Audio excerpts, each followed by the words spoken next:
I think that, the one that hits home most for me is just, look at the positives of it. I mean, obviously, it's affected a lot of people in a negative way. We've lost tons of people and people close to us and that kind of stuff. And, you can never downplay that by any means, nor should you. But I think that, moving forward, really focusing on what's in front of you is going to lead to the most success, lead to the most happiness, just because you never know what's going to happen tomorrow. So why dwell on it, right? Just live in the moment, just do whatever you can to make the best of what you have. And that's whether it be music or just life in general, that's kind of how I try to go about it. So, yeah.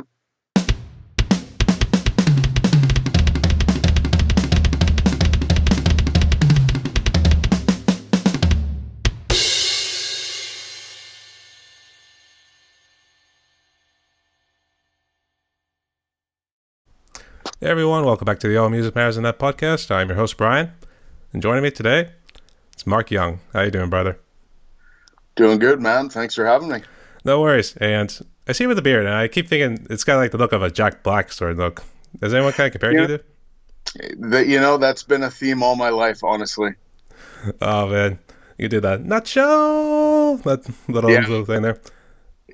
I wish I could remember all the other movies he was a part of, too, but that's the first one that always came to mind, because I actually do remember seeing that movie. Is he one of your favorite actors, or is it just happened by accident?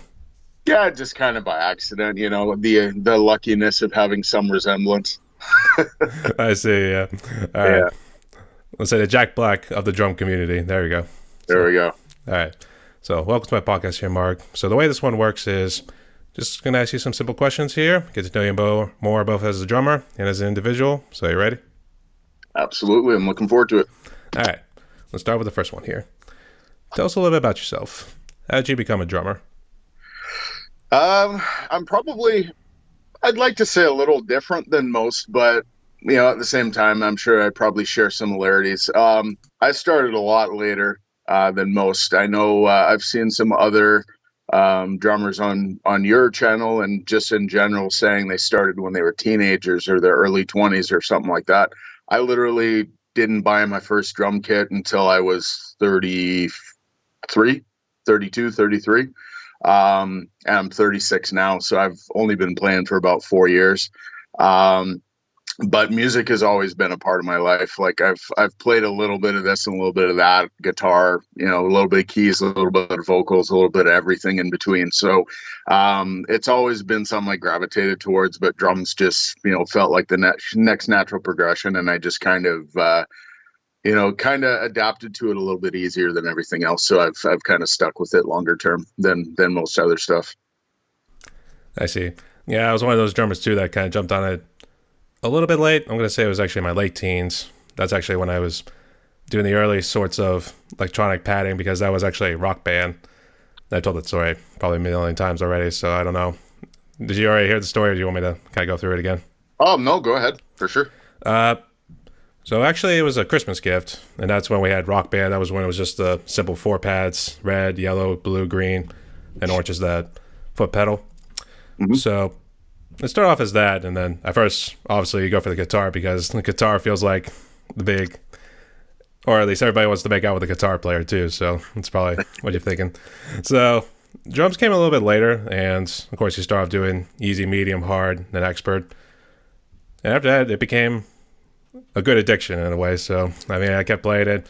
It was a good workout. I probably abused my love seat maybe a little too much, so I'd always put towels underneath it and kind of resemble some sort of drum throne. So it really started off as that, and when my parents realized that it wasn't a fad, they said, like, do you want your own drum set? But of course, we weren't going with the acoustic set, which we'll get to yours in just a sec, because I remember being on that one live stream where I asked you to play Ride the Lightning from Metallica. Right. And then, so we obviously went with the electric drum sets, make a long story short. Then we just jumped between 2 different Roland, kind of a beginner set, and one's the Roland TD25, which I've been rolling with for a few years now. So there's my story, at least. No, that's cool. And, definitely relatable, as I'm sure you know. So, no, it's, that's the other thing, right? Like I said, I didn't get a drum set until 4 years ago. But I mean, much like you just said with Rock Band, like I've been pretty obsessed with it since way back in 2007 when it first came out, and Guitar Hero prior to that. So I've always been the music rhythm game aficionado in that regard. So I guess in terms of training, that's maybe not the traditional way of doing it, but it definitely helps. Well, that's what I noticed too, because that's actually what you were doing with your live streams. You're just playing along to the Rock Band. I guess what was it, drumless tracks? Yep. Okay, and I guess let's jump into that a little bit. I guess what made you want to just start doing live streams, just do Rock Band drumless tracks? It was one of those things I just kind of figured it out one day. I mean, just like with anything, especially with YouTube, you just kind of experiment with things, and you naturally progress and improve on things, and whatever. Just be as adaptable as you can. So it really only started with me trying to play along to Rock Band to see if I can adapt it to an acoustic set, because an electronic kit is one thing; it's laid out relatively similarly, but an acoustic set, you have to specifically lay it out in order to make it work. So I managed to figure out a way to sort of make it work. And then over time, just upgraded my speaker. I upgraded a lot of my drum equipment. I updated, just things that naturally happen over time. But yeah, it just kind of started with trial and error. At one point, it was sort of working. And so I just decided to start recording, and here we are. Yeah, I know what you mean. I'd say the only problem was when it came to splashes, it was always like you had to hit the blue pad in order to symbolize the splash. So Yeah. that was a bit of a learning curve there until I realized I had to lift my foot to actually do that when I do it on a closed hi-hat. So like I said, a bit of a learning curve too. So Yeah, for sure. we'll get into a little bit more YouTube in just a moment. Let's jump into your drum set. Is it nearby by any chance, or is it in a different room? Unfortunately, I have a completely different internet connection in my drum room, so I would get disconnected if I were to walk over. So I don't have it right beside me at this moment. Like I said, just walk us through what you got. Pretty basic set. It's a little bit of a Frankenstein kit right now because I started out with just a beginner, like $400 or $500 set. It sounded good for a while, and then I managed to pick up a Ludwig from a buddy of mine about a year and a half ago. So which model? Not 100% sure. I just know it's a Ludwig. So I Frankenstein a couple of toms together, just what sounded the best, and then upgraded to a PDP snare maybe a year ago as well. I got my Sabian hi-hats and crash, as well as my Zildjian ride, and yeah, it's pretty basic kit, really. I see, yeah. Oh, you're a PDP too. Actually, mine's the drum pedals on my drum set too. Do they do a lot of variety? Like, do they do their own little drum sets too? I think so. I just kind of was testing snares. Like I'm really particular with my snare. Anyone who's seen my live stream sees me fighting with it all the time. But it was more of just finding the right tone. I wasn't looking for a particular brand or anything like that. It was just, this kind of sounds what I'm looking for, and picked it up and played around with the heads. Like I've got a double ply hydraulic head on it right now because I like that kind of deeper thud tone than the high pitch crack that most people like. But I'm constantly playing around with the sound and all that. So yeah, that's pretty much my set. Yeah, that sounds pretty cool. Actually, the way I do my sort of drum covers too, I would say mine would be a Franken set too, because I use Superior Drummer. I've kind of rolled with like a Yamaha set, but I kind of, like you said, do Frankenstein, where I put certain toms in right here just to make it sound as close as I can to. And I'm like, all right, that works. Let's just roll with that. So, all right. So let's see. Have you actually ever played on electric drum sets before, or have you always stuck with acoustics? I have. I actually had the buddy that I bought the Ludwig set from. He actually was living with me for about a year or so, and he had an electronic kit. So for about a year, I had it in my house here, and I would play it once in a while. It's one of those things that it was kind of just it's late at night. It's too loud to play sticks, so I'm itching to play drums, so here's the electronic kit kind of thing. So it's not that I don't enjoy it because it's certainly, it lives up to what it's meant to do. But I will always pick acoustic over electronic if I had a choice. Yeah. I'm guessing is it more because of the feel? Yeah, yeah. And I mean, I like being loud, right? So We love it loud. Yeah. yeah. Actually, that's one of the lines I always use in one of my introduction videos. Would be like, I love it loud. So I would say, I guess, how properly insulated is your house? Because the problem with my place is, even with the electric drum set, you're able to hear, like, I'm doing a lot of double bass, for instance. You're Hmm. able to hear it go through the vents and everything, too. So it Wow. wakes up the parents, unfortunately. So I guess, is yours pretty well insulated?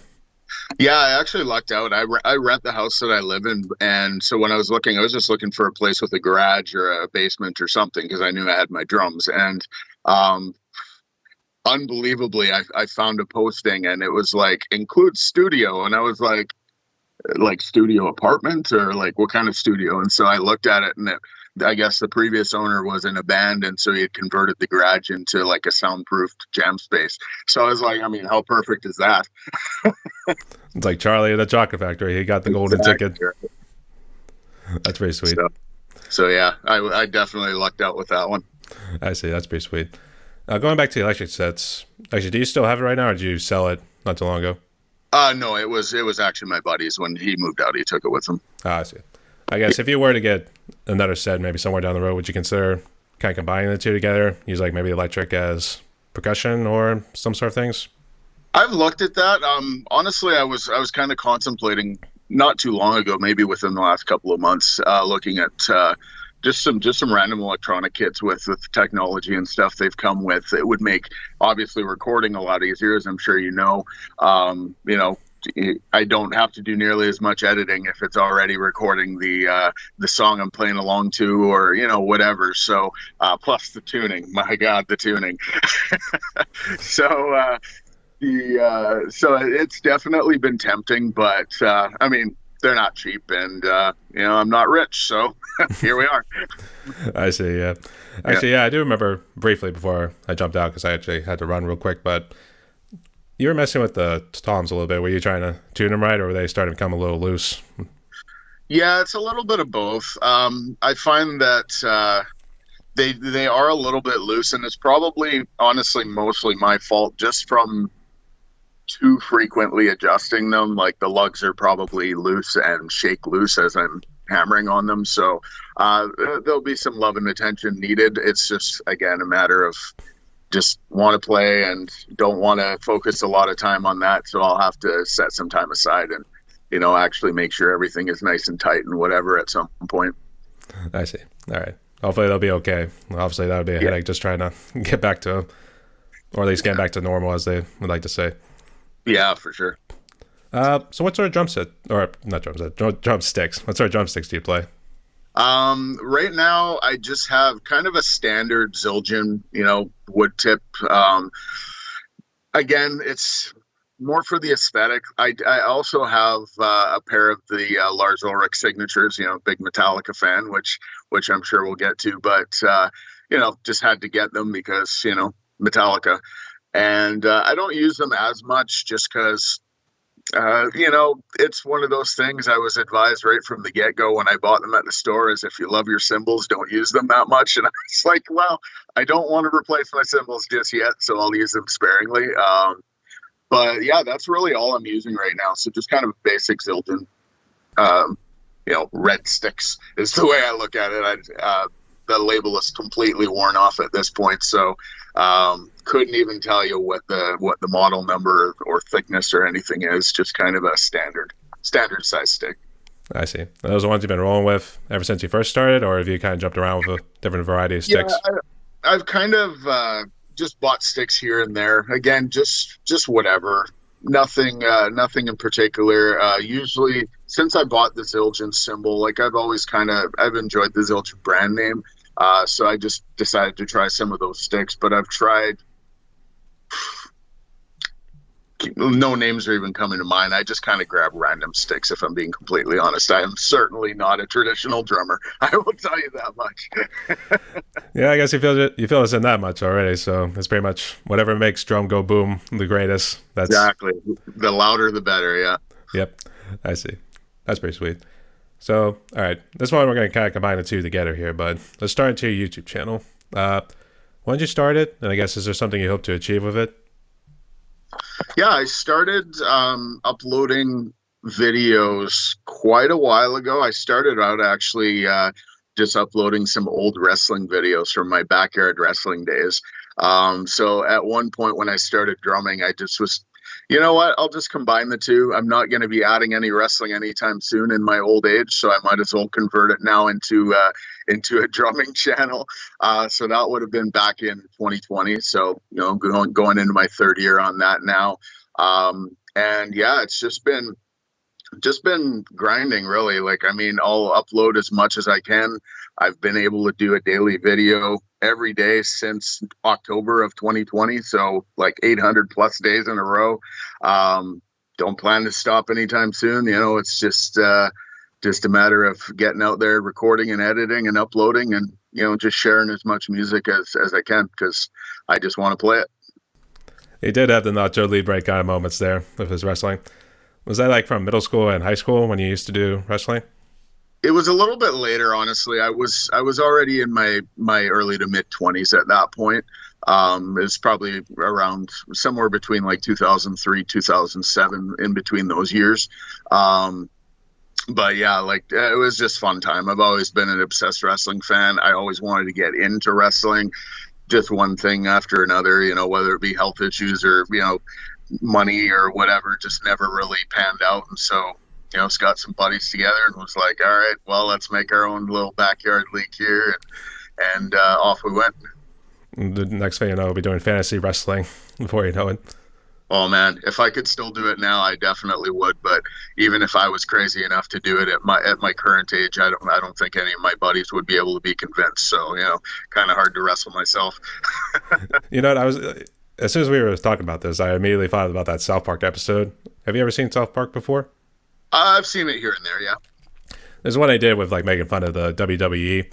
They do like their own little WWE in their backyards and everything too. So, and then and the one guy kind of referred to like the traditional wrestling where you're trying to like pin the guy and everything else. One of the guys just says like, "Mister, take your gay porn somewhere else." That little one. So.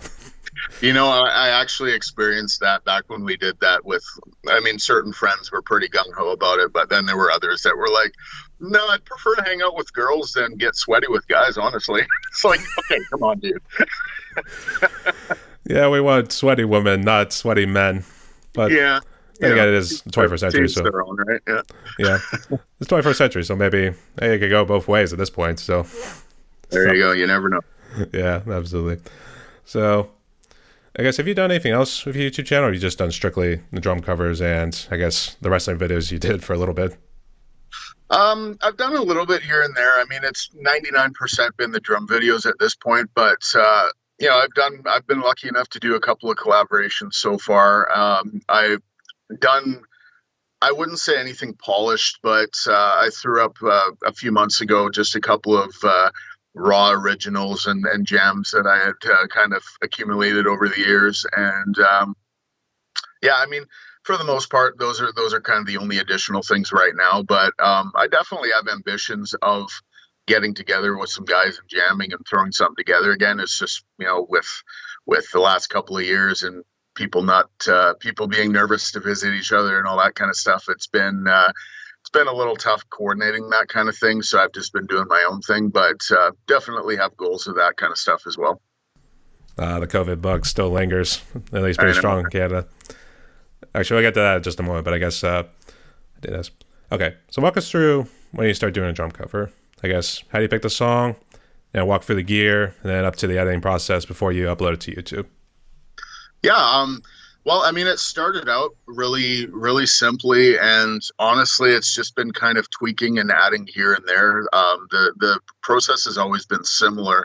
I just use my phone, which is why I have one camera angle and one camera angle only. The audio and picture have always been pretty good, so it's been reliable in that regard. And so yeah, I'll throw my phone on record, or I'll set up a live stream or whatever I happen to be doing that day, and I'll just a lot of times just kind of pick randomly. Like, I'm playing right from in Rock Band, as we talked about, so I don't really have a plan ahead of time. Like, I want to play this song or this song today. It's just kind of like, okay, let's refer to my list. What song have I not played yet? Click random. Nope, haven't played it. Here we go. So that's honestly my selection process. There isn't really a lot to it other than trying not to duplicate stuff I've done already.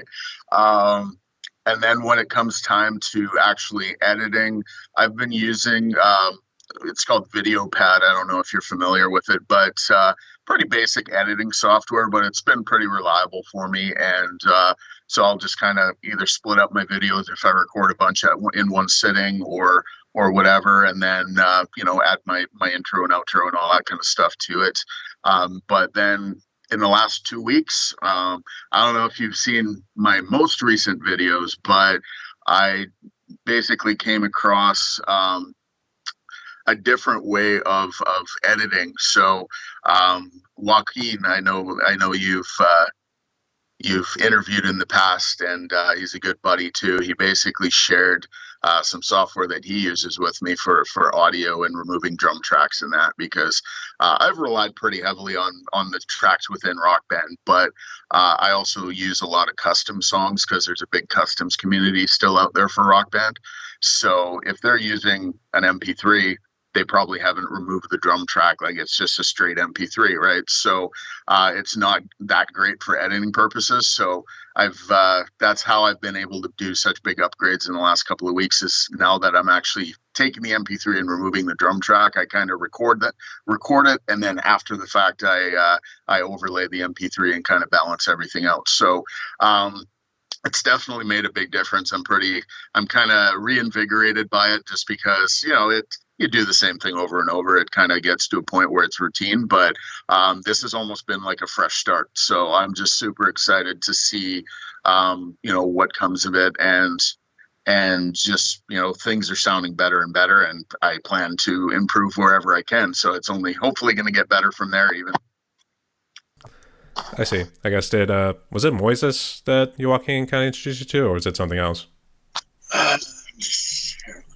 I actually have it on my computer here.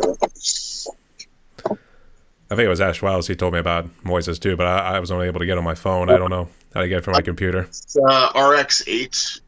RX8, okay. Yeah.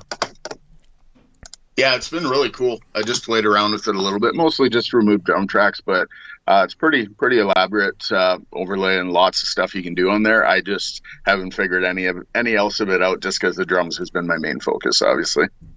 I see. Actually, I think the recent one I saw with yours was actually Anthrax, the song Indians.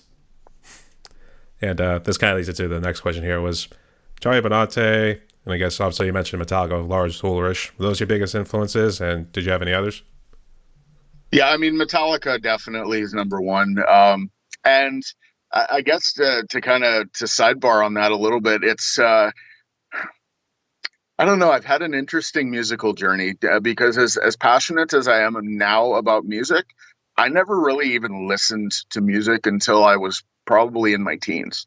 Like, I grew up with music around me, my parents and all that kind of stuff, but I never had a favorite band. I didn't know any songs. I just kind of was familiar with what I heard around the house. And so just one day I decided I'm going to look for bands that I've heard of. I know that I like loud music, so I'm going to start with metal and hard rock.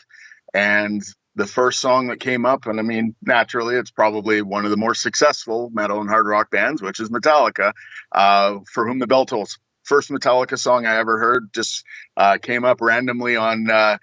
Here's a flashback back on in the Napster and LimeWire days. So yeah, I'm dating myself with that, but yeah, that's literally how I discovered Metallica, for a lack of a better word. So they've always been my go-to.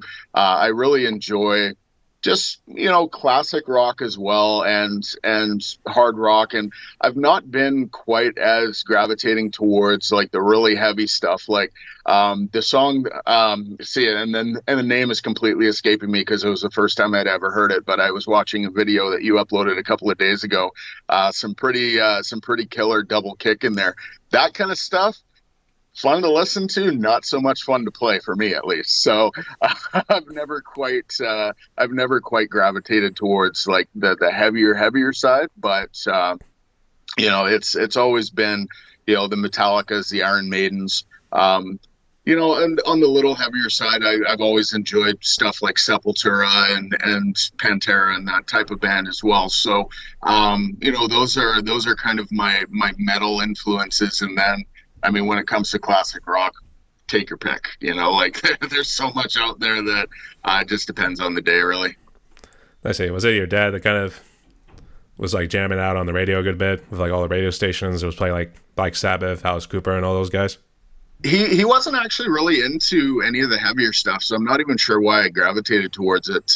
I mean, he's into the progressive aspects, so excuse me, it was like the Genesis and Supertramp and those type of bands. Like that was the stuff, that was the soundtrack of my childhood. So, I maybe that's part of why I've always grown, to appreciate instrumentation and that kind of thing. Because I mean, even though it's not heavy music, it's definitely complicated music, right? So, so I'm sure that was a big contributor as well. Yeah, progressive tends to always be the more tougher kind of songs. But I was thinking more of Jethro Tull because that's the one I'm always familiar with. Yeah, fair bit of Jethro as well, for sure.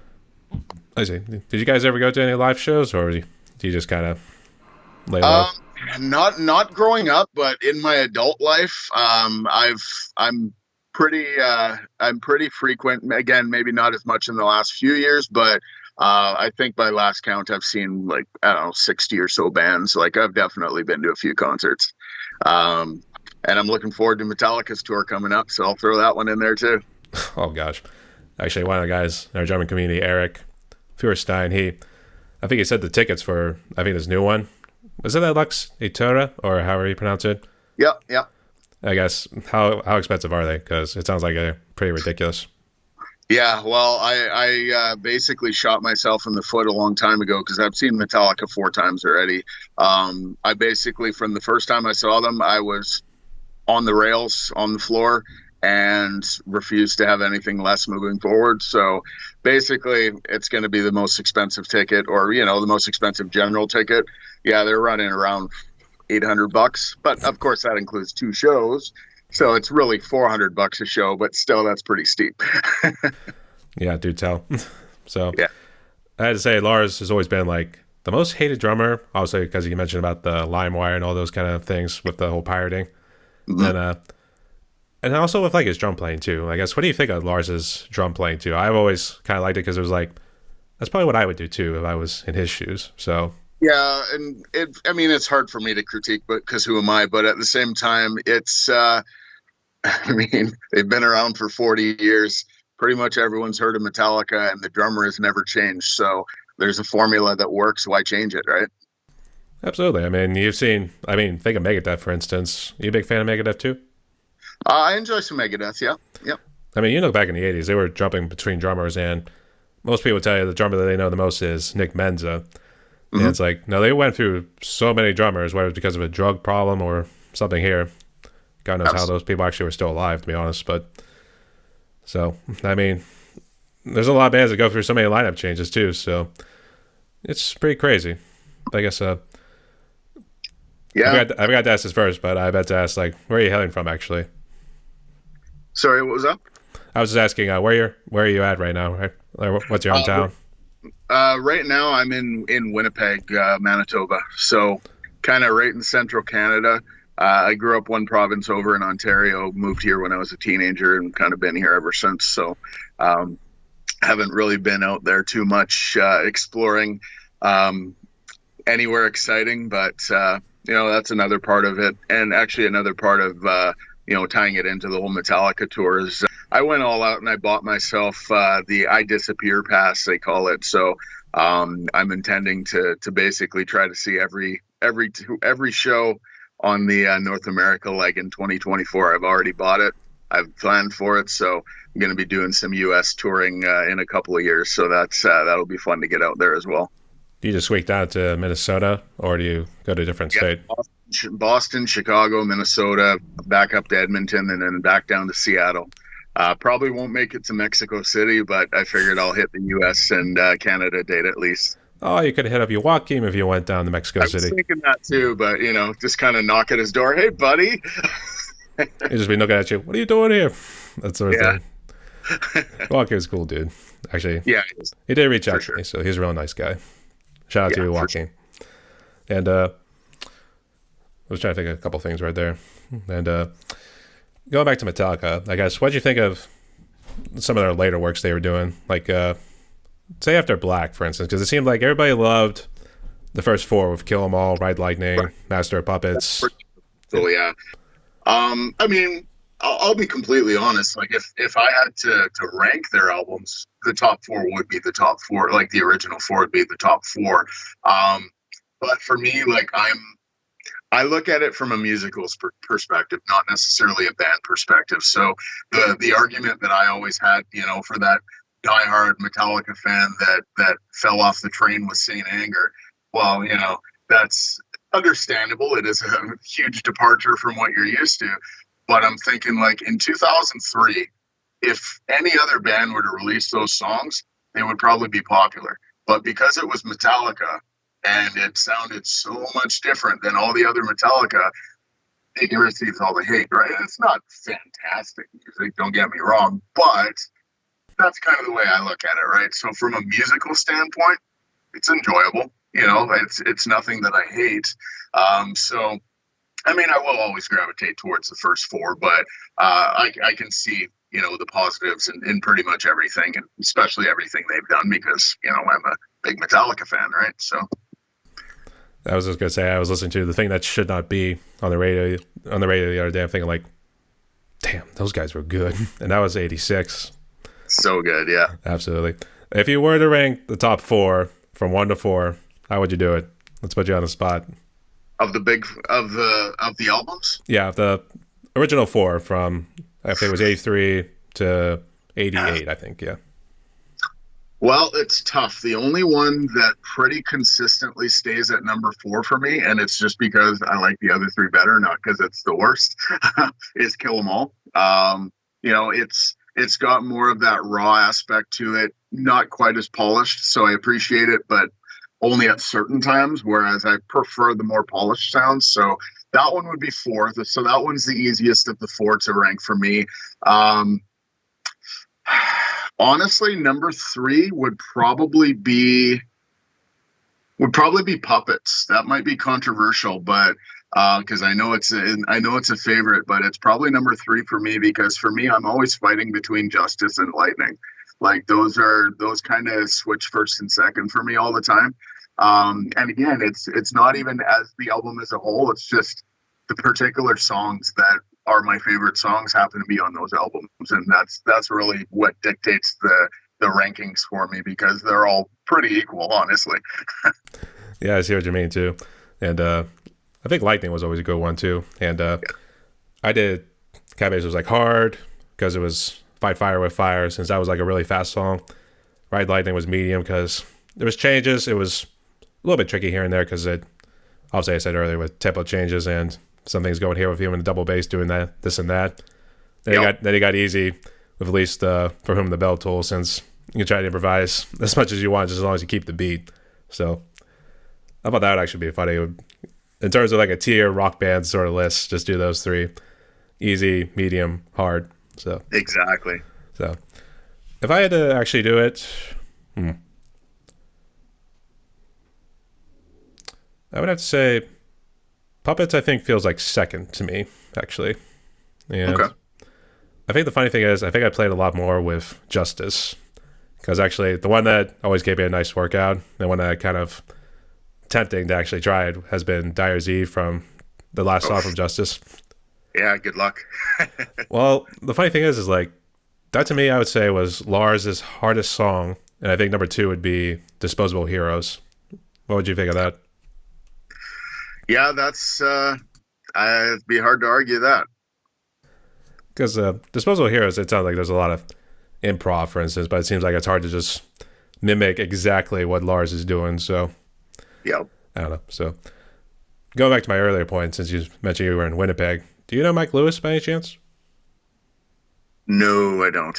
I think you guys are close by to each other. He lives in Winnipeg too, and Oh, and he's a drummer in our drum community too. And I think you guys should hit up and see what y'all Yeah, can do. yeah, for sure. No, I'll have to try to reach out to him for sure. And I think Bruce Baxter lived in the same province. Okay. I don't know. Bruce, if you see this video, make sure you tell us where you're at. I think it was Melbourne. I don't know. Is there a city or a town somewhere in Canada? It might be. I mean, there's so many small towns around here. It could be. I haven't personally heard of it, but it wouldn't surprise me. He might have said Alberta, so Yeah, he'll correct us in the comments whenever he sees this for video. sure. So shout out to Mike Lewis and Bruce Baxter there. So, all right. So getting back into questions. Have you ever been a part of like any groups? Because you were kind of mentioning about getting together and jamming. I guess kind of walk us Yeah, through. that's pretty much the extent it's gotten to. The intention has always been there anytime I've jammed. But I'm sure for anybody who is kind of in the beginning stages or the trial stages, for lack of a better word, you kind of you might find a hard time trying to find a like-minded individual at times, right? Everybody kind of wants to figure out things on their own and go at their own pace and that kind of thing. So it's just never really aligned. Whether it be let's jam, well, I'd rather write music today. Yeah, I'm not quite there yet. So it's kind of like, okay, well, I want to write music, so I guess I'll just do it by myself, right? so, so that's kind of as far as it's gotten, is just jamming. So, do I have intentions of doing that? Yeah, as I mentioned at the beginning, I actually had a guy I worked with a few years ago reach out to me, literally 2 days ago, wanting to set up. He's a guitarist and he has a bass player buddy, so that should be happening pretty soon. So who knows? Maybe something will evolve from that. I'm always open to it for sure. So, no official bands, but I've jammed with, a half dozen people. So it's been a good time in that regard. I see. Do you guys kind of jump around with the genres, or you kind of stick with one particular one? Um, it's bounced around. The guy that I was jamming with when I first bought drums, he was really like into really heavy metal type stuff. And I mean, it probably didn't work out in the end because, like I said, that's not my forte. So I wasn't exactly living up to what he was looking for with that. So then the guy that lived with me that I mentioned with the electronic kit, he's a bit of an older guy than me, and he's more into the bluesy classic rock type stuff. So I mean, that stuff is fun to play too. A lot of room for improvisation and all that kind of thing. So I enjoy playing whatever, and it's really fun playing with different people just because they have a different style. And so just the improvisation aspect, it just kind of challenges you because you don't really know necessarily what they're going to play. You just kind of wing it. I see. Yeah, I was actually part of a cover group for a couple of sessions. Obviously, shouldn't say accidentally. They moved on to a different drummer afterwards, but at least it was mutual too. So, but I guess, did you ever play in cover groups, or is that kind of just what you guys were doing in terms of jamming? Yeah, just in terms of jamming. We the last guy, the electronic kit guy, his name is Mark as well, so I'll just refer to him as Mark if I Mark 1, Mark 2, there we go. exactly. Yeah, it was nice and easy. Yeah, what we actually did after a while is we used my method. So I would play the drums along to Rock Band, and he would try, like, he was a pretty good guitarist in terms of having an ear to pick up on it. And so he would try to play along. We would throw on the vocal track and try to do the harmonies at the same time, which as a drummer, as I'm sure if you've tried it, is not always the easiest thing to coordinate, especially when you're reading it off of a screen. But yeah, so it's I've definitely experimented a little bit with trying to play actual songs, but it's been using the same method that I use for my covers, essentially. I see. Actually, I was doing a couple of Green Day songs, and one of them was the Welcome to Paradise. Oh, yeah. Actually, I wouldn't say it was much of a culture shock, because obviously I said I was playing more on the electric sets for most of my drumming life, and I had to get on an acoustic set here just to try to play the song, and actually it wasn't as bad of a culture shock as I said earlier, so it actually wasn't too bad. I just had to make sure that I'm making sure these cymbals don't go flying, because I'm seeing them kind of bouncing all over the place. So I mean, Yep. I'm having fun here, but I'm making sure, like, I don't want to lose this here, because otherwise I'm gonna have to start hitting the other one in an awkward position. So I guess, was there a hard one you guys tried doing in terms of jamming? Um, I would say he usually kept it pretty safe just because again it gravitated more towards like the classic rock. So I wouldn't say there was anything super challenging. But I mean in terms of stuff I've done on my own, the most recent one is probably one that you just mentioned a few minutes ago when I went back and played Indians from Anthrax. That one I played in a live stream initially. John BMX for Christ is another guy that I talked to quite a bit, and he had just kind of thrown it at me as a joke because he knew it would be a tough one, right? And so I was like, well, I've never tried it, but I'm open, so let's try it. And it didn't go so well, but I figured, you know what, I'll come back, try it again, especially now with the upgraded audio, and it's been one of my favorites in the last couple of weeks. So um, it's kind of those are some examples of never really give up on it, but at the same time, that also a benefit to playing this method is that as much as I should practice, I don't really need to practice because it's right there, right? It's just a matter of being in the zone, right? So I could hypothetically just sit down at my drums and play any song I want to play as long as I have it. So it's kind of nice in that regard. But yeah, there's those songs where it's like, yeah, maybe another day. I was just about to say the Archer famous line, "Danger Zone." So I guess, have you ever seen Archer before? I'm not cultured. I've heard it, but I haven't seen that one either. I guess I'm just in my own little bubble. They reference the song "Danger Zone" a lot, and right. It's just one of his catchphrases. But I think he's using it more as a little sex joke, to be honest. So, but Makes sense. It's funny when I mentioned John BMX for Christ, and I actually interviewed him technically twice because one was meant to be a live stream, but unfortunately we were getting an echo back from his side, so we decided to do it over again. So it was unfortunate, but I think somewhere down the road maybe it would be nice to get back into doing that. But I think he actually referenced you once, and I think he was talking about how big your ride symbol was. I think that's what it was. Yeah, he was. He had uploaded a video on his channel at one point, just kind of talking about how he thought it was funny that I had my ride symbol as tight as he did, because I guess it's not a normal thing. Like I said, I just kind of wing it. I do what sounds best to me, but I'm just not a huge fan of the big lingering sound of it. I just want to kind of hit it, have the initial sound, and then not necessarily have to mute it or anything like that, because I'm following along to a track, right? So that kind of is one thing that I did, and so he had commented on it in a live stream, and then, oh, why is your ride so tight? Explain that, and then I guess it prompted him to upload a video because his was in kind of the same scenario. I know his is like pitch black, to be honest, and yeah, because he's made a couple of my collaborations that we've done, and I've always noticed it too. And I noticed it doesn't really kind of have a little bounce like sometimes it would do when you hit it. It seems like it's like you said, tight. It's really in place too. Have you guys collaborated or talked back and forth with anything else?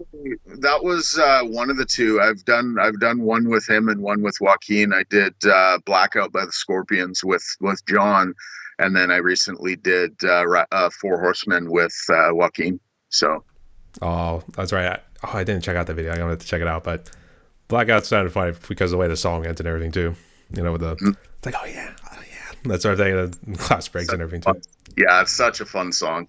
And I'm talking about another guy that I'm pretty close with on the drum community is Brian Drums, and he's another one that we've been talking about trying to coordinate some sort of collaboration sometime soon. So haven't picked anything yet, but it's in the talks. So I'm definitely open to that stuff too. It's a fun time, just kind of throwing something together like that.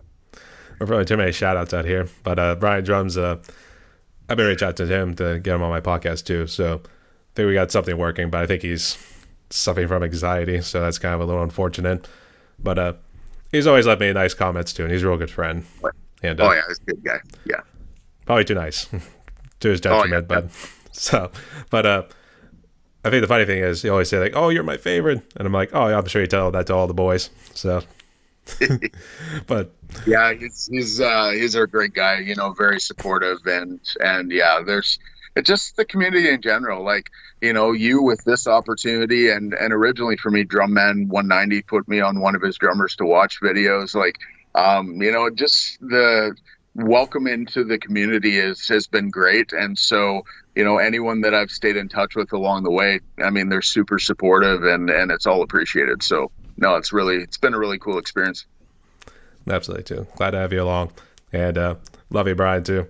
So, all right. I think we covered all the questions here pretty well. Let me just run through these real quick, just make sure. We talked about bands, sticks. Okay, let's jump into COVID a little bit. Obviously, I think the COVID bug's still a bad thing in Canada. I don't know. I guess how bad did that polar vortex hit you before we jump into it? Were you guys in like the minus teens? Luckily, surprisingly, because Winnipeg's usually right dead center of everything, it's avoided us so far. I mean, it's actually been pretty mild. I mean, when I say that to most Americans, they're like, "Are you crazy? This is mild." But for what we're used to this time of year, like it's closer to minus 30, minus 40, and it's maybe like minus 15.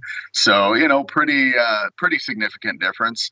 I'm sure that will very quickly change, but so far it's been pretty pleasant in that regard. I had to say because it was actually -2 down here when it actually hit, and that wind was blowing. It was like walking in Siberia real briefly. I mean, I had to literally throw on my heavy coat. I'm sorry, what? And where are you located? I'm in the state of Pennsylvania, close and around the city of Pittsburgh. Okay, so you're used to the snow, but probably just not quite to the same extent. No, it's always been above zero. It's been at least, probably at the very least, the teens. I mean, it's very rarely where it goes down to the negatives. And when that happens, our school closes. So I don't know. The world shuts down. At least in the city of Pittsburgh, just briefly. Yeah. I think some other schools are a little different. Like the school district I'm at, if it just gets like maybe a couple inches of snow, they'll either do a 2-hour delay or they'll cancel school. Whereas other schools might say like, "Oh, we're going in. Nope, you're coming in. It's normal hours here. Come here and slave away for 7 to probably 2 or 3 in the afternoon." So I don't know. How do the school systems work with you? Oh, it's very rare. I'm not going to say it never. There's never a snow day or anything like that. But I remember when I was a kid, my biggest concern was if it's this bad in the morning, how bad is it going to be by the time school's done? And then I'm going to be stuck at school. That was my concern. I can see why. Really ever an option of not going to school. It was a matter of, can I get home afterwards? Oh no, we're snowed in. Actually, the city of Buffalo, where actually a friend of mine's from, they got hit pretty hard too. I couldn't even tell you how bad, and it was extremely bad. I think they were even getting like hurricane sort of winds. So good thing not to live there, but I imagine that's how like Quebec, Ottawa, and some of those other cities are that got hit by it. But as well as kind of delving into COVID a little bit, so I guess how bad did it impact you, your family, and community? Um, I'm honestly, I mean, as I kind of mentioned, I'm in a bit of a bubble as it is. I live on my own, other than that period when Mark had lived with me for a year there. But um, yeah, I honestly, it's probably helped me to thrive only because I've been able to work from home. I've been able to play my drums more because I'm at home all the time. Sometimes during work. Hopefully nobody sees this, but it's almost a positive in that regard. I mean, obviously a negative overall for everything and because of it, but just in terms of, I guess, my lifestyle and what I'm used to, it's actually been a positive experience. And because I don't go anywhere, luckily at this point, I've never gotten sick either. So, I can't really ask for any better than that for a personal experience. And as for my family, like I said, they all live elsewhere. Some in Winnipeg, some out in Ontario. I think of my parents, brother and sister. I think my brother's the only one who actually got it at one point. He recovered, within a week or two, and so that's pretty much the extent of the impact that it had on me. So, we've been lucky. I had to say I've been kind of in my own little bubble as well. But recently I went down to Music City in Nashville, which is a big hub spot for music and musicians and everybody. Mostly for country music, because that's mainly what Nashville's known for. After coming back, me and my dad, we had tested positive for COVID. So we had to laugh because obviously this started back in March of 2020. And it was like, it took us 2 3/4 of a year to get COVID. So I mean, like, and I imagine, I guess your brother was sort of the same way. Was it relatively recent when he got sick? Uh, yeah, it would have been, I think, maybe in the summer, towards the beginning of the summer. So yeah, earlier in 2022. I would say it definitely sucks, but I think fatigue would be the biggest thing too. You just don't want to do anything. Yeah, yeah. Like I Uh, even tried hopping on my drum set too, and just trying to play some of the metal, the more simpler metal. I would say it's not extremely difficult, but I was like, man, I am just so tired. I just need to go to bed. So Must be a drummer thing, that stubbornness, because that's immediately what I'm thinking too. Is, you know what? Unless I'm literally on my deathbed, I don't think it would stop me from doing what I wanted to do either. even still, I think it'd probably do. I wanted to say it's like either the Ozzy Osbourne syndrome or let me Killmeister syndrome because it's like you're just doing it and you don't care if you're sick or you have any sort of medical conditions. You're still doing it. So obviously, rest in Uh, peace to Lemmy, but it's always good to still have Ozzy around. oh yeah, yeah. That's not to be crass about it, but that's one of those surprising ones because he's been through a lot. Do tell. So, all right. So it's good to have you around here, buddy. Good to see you made it through. No problem, too. Hopefully, has Canada been at least kind of limited on their restrictions now, or they still got some in place? As far as I know, for the most part, they're pretty much gone. Of course, there's always, I call them threats, but they're not threats. They're just, kind of suggestions that, oh, well, if this happens, we'll have to reinitiate this, and you get the understandable backlash, just like there would be anywhere. So whether it'll happen or not, who knows? I guess it just depends on how bad things get again, or hopefully they don't. But if they do, then it is what it is, right? That demand, when it first came out, there was a little bit of fear, almost like that zombie apocalypse sort of contagion that was supposed to go around. I guess. Well, I was big into The Walking Dead at the time, so that was my main thought is, you know what? I'm going to wield whatever I can find and I'm going to survive this thing. I go for the chainsaw, that sort of thing. Yeah. Or do like the Nazi zombies in Call of Duty, and you just try to pop their heads off when they try to come and take the wood beams off the windows. So, all right. So, like I said, good to have you around here, Mark, and good to see you made it through. All right. For you too. Let's get to some fun questions right here. So, Yeah. all right. Do you drink at all? Do you drink any beer? I'm kind of a once a year guy. I basically have already met my threshold for 2023 because I was at my parent or my mom's and brothers for New Year's. So when I do drink, I enjoy. I usually get a vanilla whiskey and mix it with Diet Pepsi. So I make my own kind of vanilla Coke concoction. Very dangerous because it tastes exactly like vanilla Coke. So you drink and drink and drink. But yeah, that's kind of my one drink when I do. But as I've very frequently mentioned in my videos and live streams, this is always my go-to right here. The Monster. The Monster, yeah. I was able to at least tell by it, but it was still a little bit blurry, unfortunately. So, All good. yeah. Yeah, the I drink them way more than I should, but they're just good. I think I tried it a little bit too, but boy, you just taste the sugar like immediately the first sip. So Yeah. I don't know. You all crazy. That's what I'm gonna say. So, but at least that gives us the first two parts there. Would you say that's kind of your favorite non-alcoholic drink? Yeah, it would be my favorite.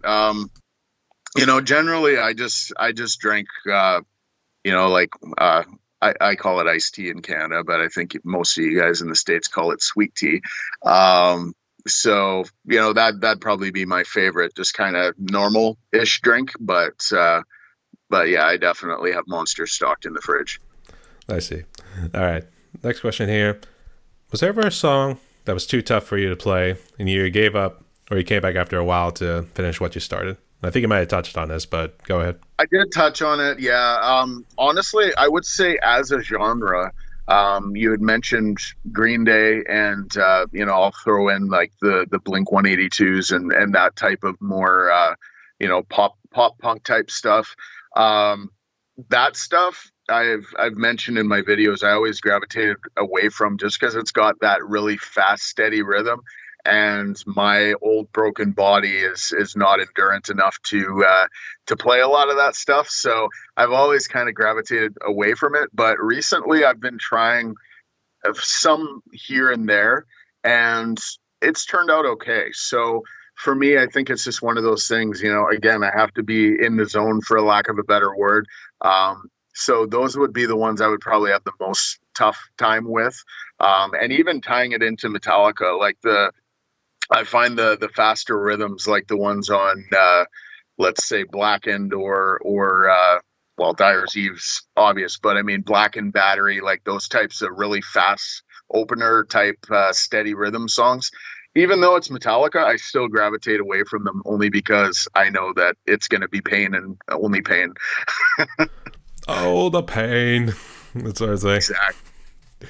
I was thinking of an Ed Eddie sort of scene right there where Eddie's faking an injury. And he's being wheeled around in a wheelbarrow. He's got the fake cast in around his head here, and it's like he's like, oh, the pain, that sort of thing. Yeah, I think I need to get myself a wheelbarrow. I guess I think you did touch on Dyer's Eve, but I guess was there a Lars song that you at least attempted to play? And it was just, this is too much.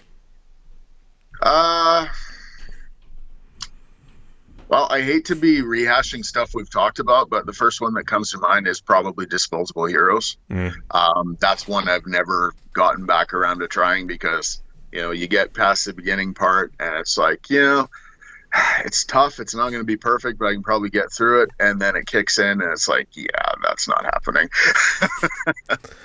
Yeah, it's at least good to just goof around on it, but yeah. It's fine if you rehash it too, but I know we kind of threw a whole bunch out there in terms of Metallica, and yep. I do have to kind of mention it now, and I wish I kind of mentioned this sooner, but there was actually a station way back when I was a kid, and me and my dad would used to listen to it because we used to take my sister to dance recitals in certain parts of Pittsburgh, and for a full hour, it was straight Metallica, whether, like I said at the time, it would have... Black was 2001, right? Which one was 2001? The Black album. Oh, no, that was 91. It was 91. Okay, sorry. Yeah. And then I think it was just those ones because I don't know how long they were on hiatus, but it was like the older ones and then the Black album. Yeah. And I think I remember listening to No Remorse, which was probably another one that was an absolute killer one. Probably my favorite from Kill 'Em All, too. So yeah, that's a good one. So did you have anything similar when I guess you were a kid that you and your dad might have listened to on the radio every now and again? No, it would, like I said, I pretty much grew up with the Genesis and Supertramp and that type of stuff in the house. So nothing that I particularly sat and listened to. It was just playing, usually loudly.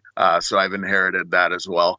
But yeah, I wouldn't say that there was anything specific. So even now in later years, like I went to see Genesis with my dad and my brother because I obviously appreciate all music, but I tend to gravitate again towards the instrumentally heavy stuff, and I mean Genesis is some of the pioneers of that, right? So even now in their elderly state and such, it was still like, man, I can't miss that show. So, those are the kind of things that came around full circle for me. So it wasn't as much sitting and listening to it as a kid, but more kind of growing appreciation for it. And then, being able to take it full circle and go see them later in life.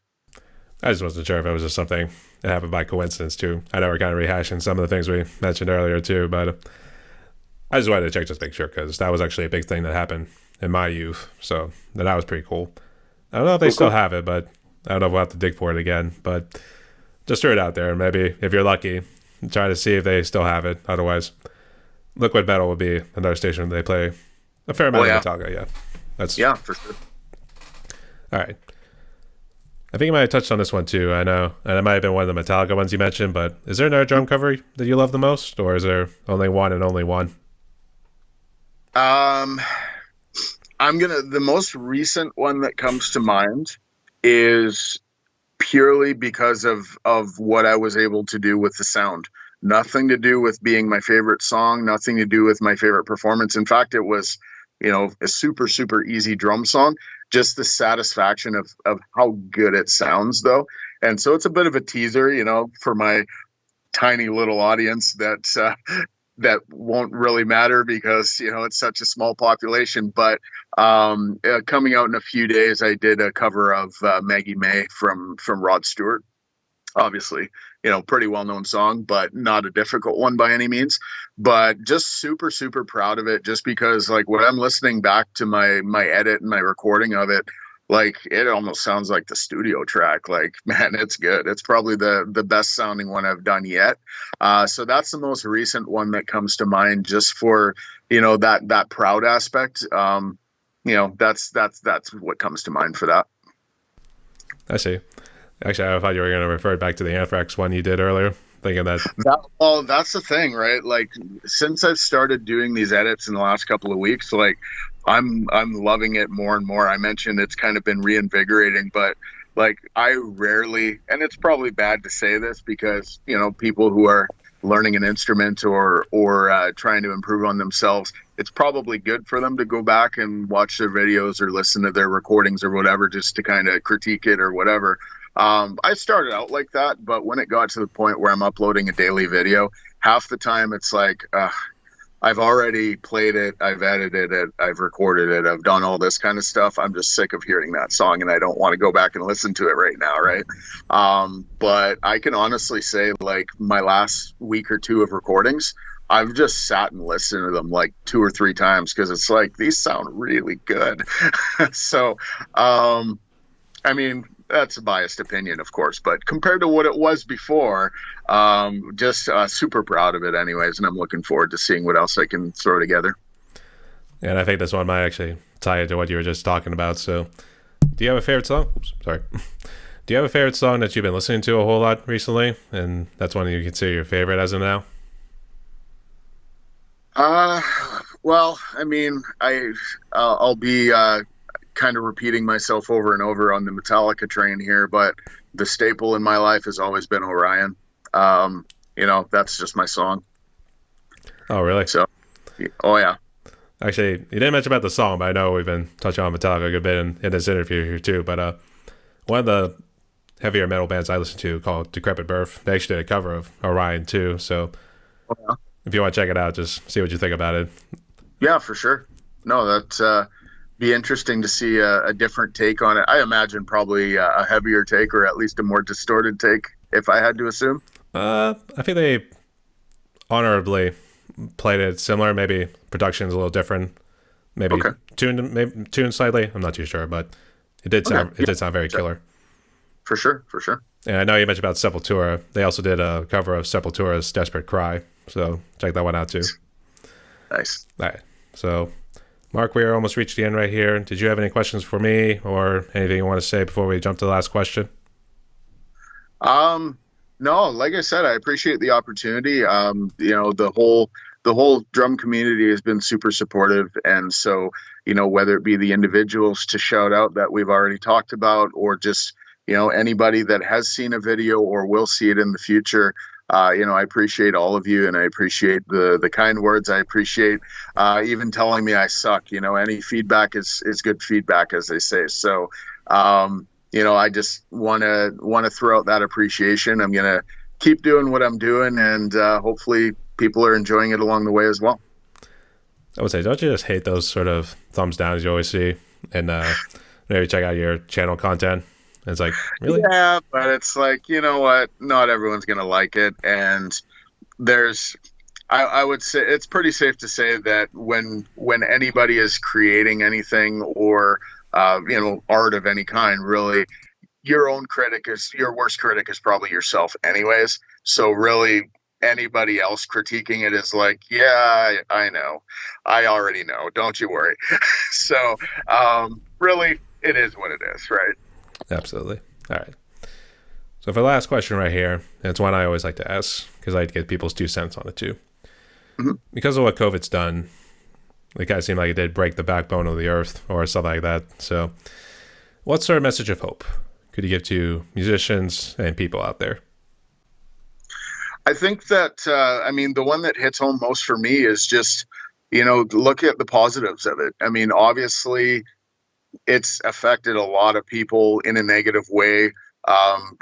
We've lost tons of people and people close to us and that kind of stuff. And, you can never downplay that by any means, nor should you.